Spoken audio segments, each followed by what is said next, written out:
Labour party যারা আছে এখন তাদেরকে আমি ধন্যবাদ জানাই যে তাদের সীমিত সামর্থ্য নিয়েও তারা এই দলটাকে এবং মৌলানা আব্দুল মতিনের স্মৃতিকে ধরে রাখার চেষ্টা করছেন।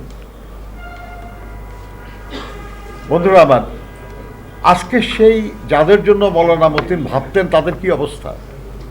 একটু আগে আপনারা সালাম ভাইয়ের বক্তব্য শুনলেন, আমাদের জামাত ইসলামের যিনি আছেন ওনার বক্তব্য শুনলেন, আমি ফারুকের বক্তব্য আমি শুনি নাই। আপনারা শুনেছেন অলরেডি যে একটা দেশ একটা দারুণ দুঃসময় অতিক্রম করছে। কোনো দিক থেকেই কোনো ইন্ডিকেটারেই তো আমরা কোনো আশার দিক দেখছি না। এই ঢাকা মহানগর বিশ্বের অন্যতম দূষিত শহর, এর বায়ু দূষিত,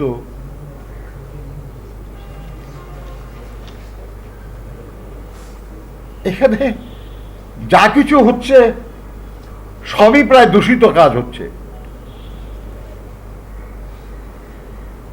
মানুষ ব্যাংক লুট হয়। আওয়ামী লীগের অর্থমন্ত্রীকে আমরা বলতে শুনেছি কোন একটা ব্যাংকের চুরি নিয়ে বলেছেন যে এটা তো সাগর চুরি, এটা মহাসাগর চুরি। কিন্তু কোনো বিচার হয় নাই এবং উনি নিজেও বলেছেন যে এর মধ্যে এমন সব লোকজন জড়িত যেটার বিচার করা মুশকিল।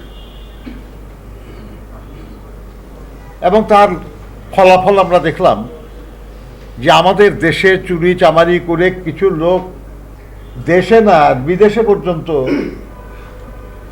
অনেক বড় বড় সম্পদশালী ব্যক্তি হয়ে গেছেন। একটু আগে আপনারা শুনলেন যে আমাদের রিজার্ভ কমছে এবং এটা বাড়ার কোনো লক্ষণ কেউ দেখছে না। ঋণ করে বাড়ানোর চেষ্টা হচ্ছে এবং বাংলাদেশ ব্যাংকের রেফারেন্স দিয়ে বলা হচ্ছে যে তারা আশা করছে যে IMF এর পরের কিস্তিটা পেলে রিজার্ভটা কিছু বাড়বে।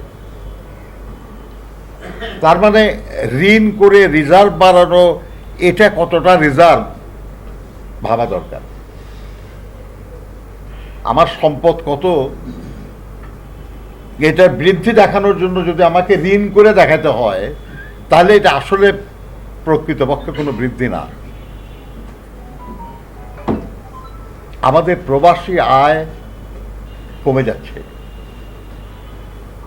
আমাদের রপ্তানি আয় হুমকির মুখে। তাহলে আয় বাড়ার আর সুযোগটা কোথায়?